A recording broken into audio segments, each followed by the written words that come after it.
नमस्कार दोस्तों हम लोगों को हमेशा लगता है कि पुण्य कर्म करने वालों को स्वर्ग की प्राप्ति होती है तथा पापी नीच क्रूर लोगों को नरक में जाना पड़ता है, लेकिन आप गलत हैं।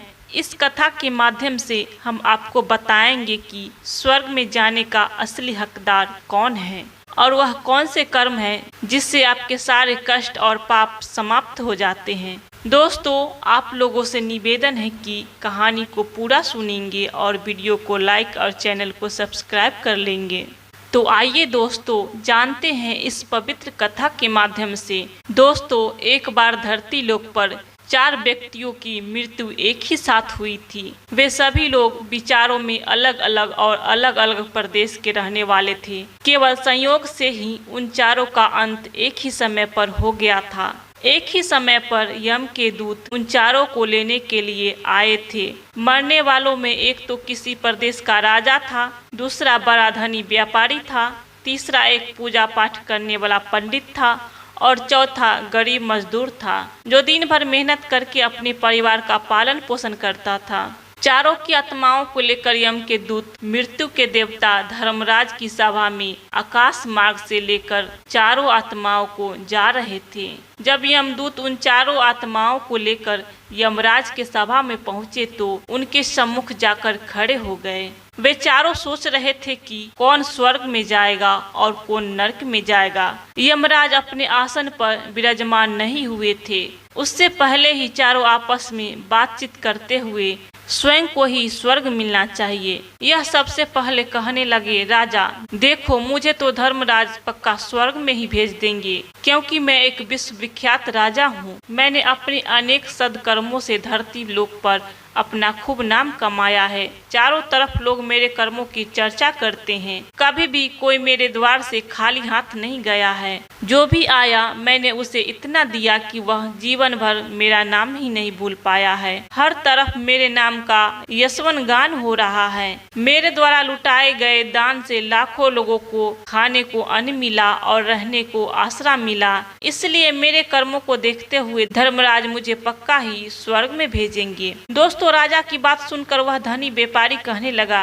भाई मैंने तो पृथ्वी लोक पर रहकर खूब धन कमाया और उस धन से मैंने लाखों लोगों की सहायता की है। मैंने अपनी कमाई का 11वां हिस्सा सदैव दीन दुखियों की सहायता में उपयोग की है। मेरे शुभ कर्मों को देखते हुए धर्मराज मुझे भी स्वर्ग में ही भेजेंगे और यह बात मैं पहले से ही जानता हूँ। व्यापारी की बात सुनते ही पंडित जी कहने लगे, अरे भाई, क्यों फिजूल की बातें कर रहे हो? स्वर्ग में जाना कोई आसान काम नहीं है। स्वर्ग में जाने के लिए दान के साथ साथ पूजा पाठ करना पड़ता है। इसलिए स्वर्ग में प्रस्थान तो मैं ही करूँगा, क्योंकि मैंने भगवान का खूब पूजा पाठ किया है। पूरा जीवन मेरा पूजा पाठ आराधना में बीता है। शुभ कार्यों के कारण मेरे लिए धर्मराज स्वर्ग का दरवाजा खोलेंगे, यह बात मैं अच्छी तरह से जानता हूँ। जब इस प्रकार तीनों ने अपनी अपनी बातें की और अपने अपने विचार रखे, फिर वह तीनों लोग उस चौथे व्यक्ति मजदूर की ओर देखते हैं कि अब यह क्या कहता है। क्या इसने भी कोई अच्छा काम किया है या नहीं, या फिर इसका पूरा जीवन मजदूरी करते हुए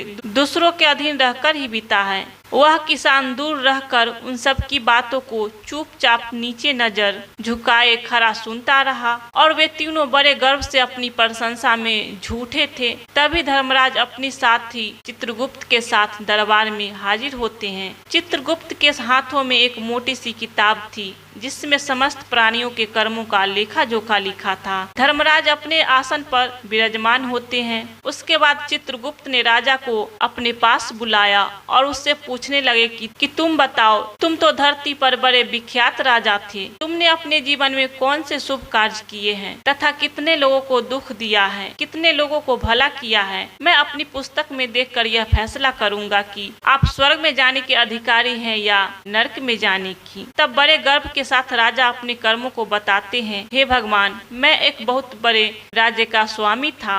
मेरा राज्य बड़ा ही समृद्ध और खुशहाल था। मेरे राज्य में दीनहीन गरीब लोग बहुत ही कम थे। सब मेरी छत्र छाया में बड़े आनंद के साथ जीवन यापन कर रहे थे। मैंने अपने राज्य के लोगों को किसी चीज की कमी नहीं होने दी। मेरे यहाँ हर भूखे को भोजन मिलता था।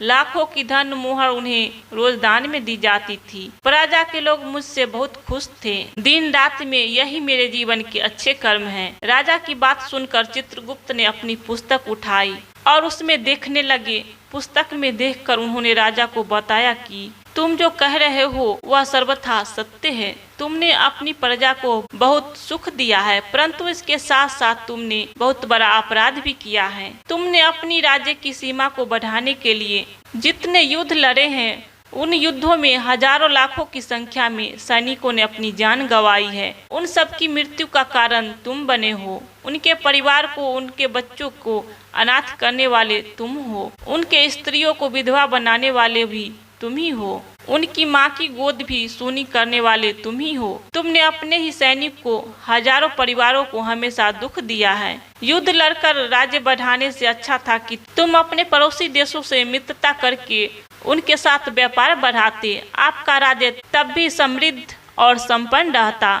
तुमने अपनी प्रजा को नहीं, सैनिक को खुशी बनाया है, इसलिए तुम स्वर्ग के अधिकारी नहीं हो। यह बात सुनकर राजा चुपचाप पीछे हो गया। उसके बाद चित्रगुप्त ने व्यापारी से पूछा, आपने धरती पर कौन कौन से अच्छे कार्य किए हैं? तब व्यापारी कहता है, हे भगवान, मैंने धरती पर जितना धन कमाया उसका 11वां भाग अच्छे कामों में लगाया। लाखों लोगों को भोजन कराया, कई आश्रमों को दान दिया, कई बेघर लोगों को अपने धन से भर दिया, कई शहरों में मंदिर का निर्माण कराया है, कई जगह पर धर्मशाले बनवाई हैं, प्रत्येक तीर्थ में भंडारे कराए हैं। यही मेरे जीवन के अच्छे कर्म हैं। व्यापारी के बात सुनने के बाद चित्रगुप्त ने अपनी पुस्तक खोली, जिसमें उसके जीवन के सारे अच्छे बुरे कर्म लिखे हुए थे। चित्रगुप्त ने बताया कि देखो, तुम जो कहते हो वह सत्य है। तुमने धरती पर खूब दान धर्म किया है, पर तुम्हारा पाप यह है कि तुमने धरती पर जो दान धर्म किया है वह तुमने उस पैसे से किया है जिसको कमाने के लिए तुमने बहुत सारा झूठ बोला है। तुमने बहुत सारा ठगी की है, कई चीजों में मिलावटी करके बेचा है, नकली चीजों को असली के दाम में बेचा है, कितने व्यापारियों को रास्ते से हटाया है। तुम्हारे इन कर्मों से अनजाने में कितने लोग बीमार होकर मर गए हैं, कितनों ने आत्महत्या कर ली, कितनों की मेहनत का पैसा तुम्हारे पास चला आया। उन सब लोगों की बद्दुआ तुम्हारे साथ है। तुमने जो कुछ भी अच्छा काम किया है वह कर्म शून्य हो गया, इसलिए तुम्हारे पास भी तुम्हारा कोई शुभ कर्म नहीं है। तुम स्वर्ग में जाने के अधिकारी नहीं हो। चित्रगुप्त की बात सुनकर व्यापारी भी बड़ा उदास होकर पीछे हो गया। उसके बाद पंडित को आगे बुलाया गया और पूछने लगे, तुमने अपने जीवन में कौन से अच्छे कर्म किए हैं?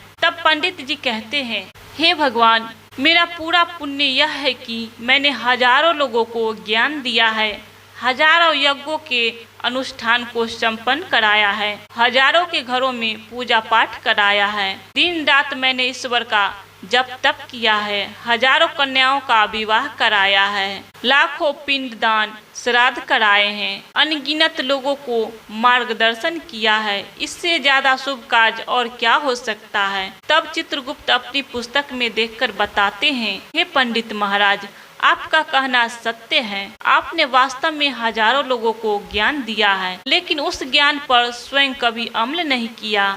आपने सैकड़ों यज्ञ पूजा अनुष्ठान कराए, पर उसको निस्वार्थ भाव से किया गया कोई कर्म नहीं था। तुम हमेशा से धन के लालची रहे हो, इसलिए तुम स्वर्ग में जाने के अधिकारी नहीं हो। अब तो उदास होते हुए पंडित भी पीछे हो गया। अब बचा केवल मजदूर। वह मजदूर यह सब देखकर बड़ा हैरान था कि अब तक वह जिनको इतना महान समझ रहा था, उनमें से कोई भी स्वर्ग जाने का अधिकारी नहीं रहा। तो मैं कैसे स्वर्ग में जा सकता हूँ? मुझे तो स्वर्ग की कल्पना भी नहीं करनी चाहिए, क्योंकि मैंने तो कभी पूजा पाठ, जप तप या दान करने के लायक भी नहीं था। तो शुभ कर्म कहाँ से करता मैंने तो मेहनत मजदूरी करके सारा जीवन अपने परिवार का भरण पोषण करता रहा। वह मजदूर यह सब बातें सोच ही रहा था।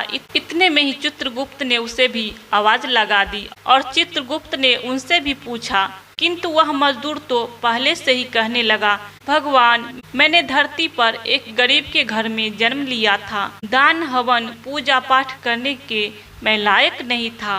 मैं शुभ कर्म कहाँ से करता? मैं तो अपने जीवन का पालन पोषण बड़ी मुश्किल से कर लेता था। मैं जानता हूँ भगवान कि मैं स्वर्ग में जाने का अधिकारी नहीं हूँ। मैंने धरती पर भी नरक भोगा है और आगे भी नरक में ही जाने की हैसियत है। किंतु हे प्रभु, यहाँ पर भी मेरी एक इच्छा है। मैं स्वर्ग में तो नहीं जा पाऊंगा, लेकिन स्वर्ग को अपनी आंखों से झपक कर देखना चाहता हूँ। इससे अधिक मेरी कोई इच्छा नहीं है, क्योंकि मैंने ऐसा कोई कर्म नहीं किया है जो कुछ देर के लिए ही मुझे स्वर्ग में पहुँचा दे। मजदूरी के बाद लोगों की सेवा के लिए मेरे पास समय नहीं बच पाता था।